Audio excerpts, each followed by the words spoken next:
గారు ఒక లవ్ ట్రాక్లో చాలా బాగా యూజ్ చేసుకున్నాం.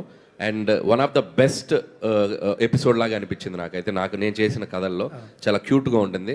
సో ఇళయరాజా గారు గురించి ఒక మాట చెప్పాలంటే, చాలామంది బయట తెలియనిది ఏంటంటే ఆయన ఏదో కేసు వేసేస్తున్నారు, ఆయన దాని గురించి ఆయన పాటలను వాడుకున్నందుకు ఇలా చేస్తున్నారు అనేది.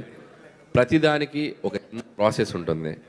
మనం ఏదైనా ఒక పని చేసేటప్పుడు అంత గొప్ప మ్యూజిషియన్ మహానుభావుడి దగ్గరికి వెళ్ళి, సార్ మీ పాటను మేము ఇలా యూజ్ చేసుకుందాం అనుకుంటున్నాం, మీరు మాకు పర్మిషన్ ఇస్తారని ఒక మాట ఆయన అడిగితే ఆయన హ్యాపీగా ఒప్పుకొని ఆయనకి ఏం చేయాలో మాట్లాడితే దానికి టెక్నికాలిటీస్ ఫినిష్ చేసి చేయొచ్చు.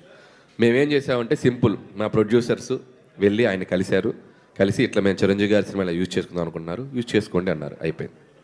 So the process should be నీట్గా ఉంటే ఆయన ఒప్పుకుంటారు. మరి మిగతా విషయాలు మిగతా సినిమాలు జరుగుతున్న ప్రాసెస్ నాకు తెలియదు. మన వాళ్ళు చక్కగా వెళ్ళి అడిగారు, ఆయన చక్కగా దానికి ఒప్పుకొని మాకు పర్మిషన్ ఇచ్చారు, కాబట్టి మాకు ఆ ప్రమాదం లేదు. సాహు గారు sir, first day 84 crores gross అని పోస్టర్ వేశారు. అనిల్ గారు లాస్ట్ టైం 300 crores పెట్టారు.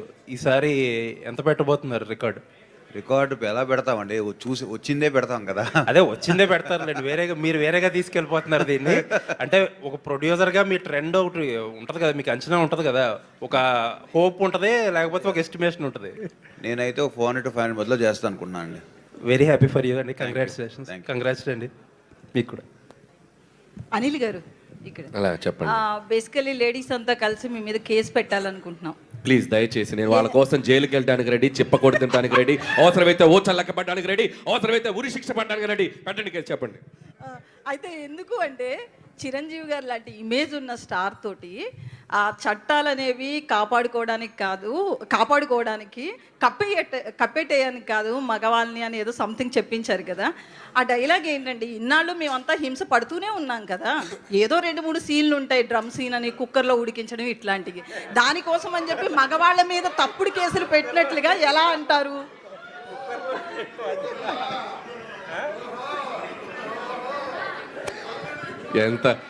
ఎంత సింపుల్గా చెప్పిందో తెలుసు లక్ష్మి. ఆయన లేచి వెళ్ళిపోయాడు.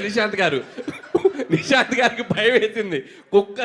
కుక్కర్లో మనిషిని ఉడికించడం ఏదో ఈజీగా ఏదో ఆయన లేచి వెళ్ళిపోయాడు. లక్ష్మి గారు పక్కన మనిషి ఉడకబెట్టినట్టు కుక్కర్లో పక్కన మనిషి జంపు. ఇప్పుడు మీరే అన్నారు కదా, అంటే ఇది ఎవరిని అఫెండ్ చేయడానికి కాదు, లేడీస్కి ఉన్న రైట్స్ చాలా అవసరం, సోషల్ లైఫ్లో చాలా అవసరం. మనం చెప్పింది ఏంటంటే దాన్ని అక్కడక్కడ మీరు అన్నట్టే అక్కడక్కడ మిస్యూజ్ అవుతున్న వాటిని అడ్రస్ చేసాం. అది చిరంజీవి గారు లాంటి స్టార్ చేతు చాలా క్యూట్గా, నాకు తెలుసు మీ మనోభావాలు ఎలా దెబ్బతింటే ఎంత దారుణంగా ఉంటుందో పరిస్థితి, అందుకే నేను చాలా చెప్పకుండా అలా క్యూట్గా చెప్పించాను. చాలామంది లేడీసే చప్పట్లు కొడుతున్నారు థియేటర్స్లో. దానికి థ్యాంక్స్ మీరు అడ్రస్ చేసినందుకు. అది చాలా థ్యాంక్స్ మీరు అడ్రస్ చేసినందుకు. సుష్మిత గారు, ఫస్ట్ మీరు మూవీకి సంబంధించి ప్రమోషనల్ కంటెంట్ రిలీజ్ చేసినప్పుడు మీ డాడీ మిమ్మల్ని అడిగారు కదా పేరు నిలబెట్టాలి అని చెప్పి. మూవీ చూసిన తర్వాత ఆడియన్స్ నుంచి వచ్చిన రెస్పాన్స్ తర్వాత చిరంజీవి గారు మీతో ఏమన్నారు? అదేనండి ఇందాక అన్నట్టు. సో డెఫినెట్గా పేరు నిలబెట్టేవని అనుకుంటున్నాను, బయట నుంచి ఎలా వినపడుతుంది అని అన్నారు. సో బయట నుంచి కూడా ఐఎమ్ రియలీ హోపింగ్ దట్ అదే రెస్పాన్స్ వస్తుంది అనుకుంటున్నాను. But he is very happy. నిలబెట్టావు at least.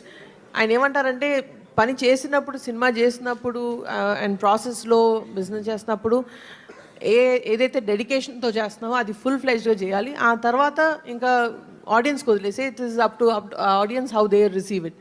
But the way you worked, ఆ మెథడ్ చూసి నువ్వు నిలబెట్టుకున్నావు ఆ పేరు అని అన్నారు. సో అనిల్ గారు ఇక్కడ సార్, ఇటు నిన్న రామ్ చరణ్ గారికి సినిమా చూపించారు కదా, ఏమన్నారు సార్? ఎలా ఫీల్ అయ్యారు, ఏంటి అసలుకి?